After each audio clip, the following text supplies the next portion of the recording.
नमस्कार। कथाओं के झुरमुट में मैं अपनी स्वरचित एक रचना जिसका नाम है लाल बत्ती पर रुके हुए, इसका मैं अपने स्वर में आपको सुनकर बोलकर बता रही हूँ। आप इसको आंख बंद कर कर भी सुन सकते हैं और बताइएगा, सुझाव दीजिएगा कि आपको मेरी रची ये कहानी कैसी लगी। छोटी सी कहानी है, अधिक समय नहीं लेगी आपका, और आप इसको पूरा पूरा सुनिएगा। देखिए, आज की जो जीवन है उसमें जो हम कहीं जाते हैं, जो चौराहों पर लाल बत्ती, हरी बत्ती और नारंगी बत्ती दिखाई देती है, वो एक सार्वभौम सत्य हो चुका है पूरे विश्व में, जितने भी थोड़ा सा भी कुछ गांव, सुदूर गांव के इलाकों के अलावा। तो आज मैंने उसी पर जो मेरे मन में भाव उमड़े उसको कथा रूप में चित्रित करने का प्रयास किया। आप बताइएगा कि मैं अपने प्रयास में कहाँ तक सफल हुई। तो देखिए, लाल बत्ती पर रुके हुए, ये मेरी कहानी है। तो अचानक मौसम सुहाना हुआ, कुछ लोग लॉन्ग ड्राइव को निकले होंगे। सुहाने मौसम में अक्सर हम समय होता है तो हम लॉन्ग ड्राइव पर जाते हैं ना, इसलिए क्योंकि हम भी निकलते थे ऐसे जब ऐसा मौसम होता था। जो जिसके मन में ये भाव उमड़ रहे, जो इसकी नायिका है, वो कह रही कभी हम भी ऐसे ही निकलते थे जब सुहाना मौसम होता था। इस समय मैं अपने पति को अस्पताल देखने जा रही थी। वह पिछले कुछ हफ्तों में से अस्पताल में भर्ती थे और इलाज चल रहा था। इलाज या जिंदा रखने की कवायद पता नहीं। मैं सिटी बस में बैठी चारों ओर देख रही थी। ऊंची बस से नीचे गाड़ियाँ, जब बस में बैठते हैं तो नीचे जो गाड़ियाँ होती हैं वो नीचे नजर आती हैं। नीचे गाड़ियाँ, कारें, ऑटो, मोटरसाइकिल सभी दिख रहे थे। चारों ओर जीवन था, पर इस समय सब इस लाल बत्ती के हरे कोने की प्रतीक्षा में अनमने से लग रहे थे। संभवतः कोई वीआईपी की आमद होने वाली थी। जब कोई वीआईपी आता है तो अक्सर रास्ता रोक दिया जाता है उसकी सुरक्षा के लिए। अतः हम सभी खिन्न मन से लाल बत्ती वाली गाड़ी के निकलने की प्रतीक्षा में थे, जिससे हरी बत्ती होए और हम आगे बढ़े।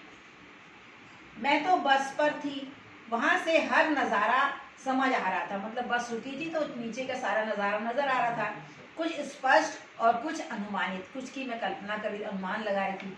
वह देखो, अचानक मेरी नजर पड़ी एक लड़के पर। वह देखो, वह लड़का मुश्किल से बित्ते भर का होगा, बित्ते भर का कहते हैं ना, 42 भर का होगा, पर गुब्बारे और झुंझुना बेचने का प्रयास वहीं कर रहा था जहां उसे माओ की गोदी में जिद करने वाले बच्चे दिखाई दे रहे थे। वो भी इतना चालाक है कि जब बच्चे जिद करेंगे तो माएँ खरीदेगी, कोई विवश होंगी। तभी गरी के टुकड़े बेचती वह 8-10 वर्ष की लड़की थाली सजाए दिख गई।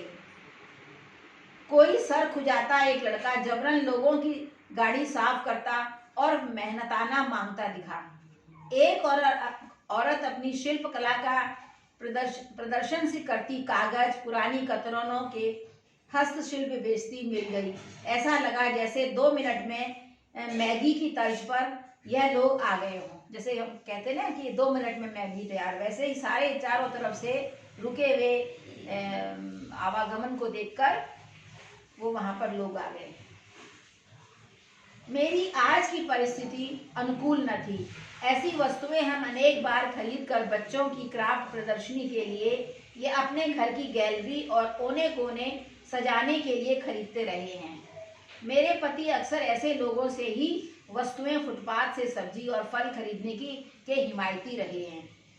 वह कभी भी मुझे मोल भाव नहीं करने देते थे, विशेषकर ऐसे रोज कुआं खोद कर पानी पीने वालों से सामान लेने पर। जैसे रोज अभी रेहड़ी लगा रहे हैं, जमीन पर बैठ के दुकान लगा रहे हैं, उनका रोज का जैसे कुआं खोदा और पानी पिया, उस तर्ज के लोगों से कभी भी मोल भाव नहीं करना चाहिए, ऐसा हमारा सिद्धांत था। इस समय अचानक मुझे अपने रुग्ण पति और घर पर किफायत से अपना काम चलाते बच्चे, जो पता नहीं कब इतने समझदार हो चुके थे कि परिस्थिति को समझ चुके हैं।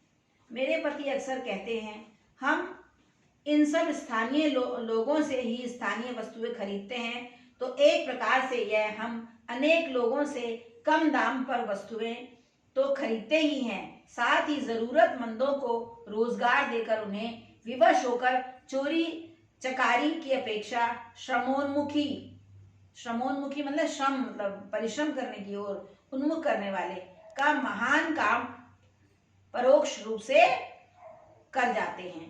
तभी एक लड़की गीत गाकर और उसका साथी गले में से हारमोनियम लटकाए दिख गए। इस लाल बत्ती पर मैंने चारों ओर कला, जीवन, संघर्ष, हर वर्ग के, हर प्रकार के रेखाचित्र बिखरे पड़े देखे थे। सबके पीछे कोई न कोई कथा कहती सी भंगिमा में मुझे दिखाई दी। तभी लाल बत्ती वाली गाड़ी के आने की वह चिर परिचित ध्वनि सुनाई दी और खड़ी गाड़ियों की घड़घड़ाहट सुनाई देने लगी।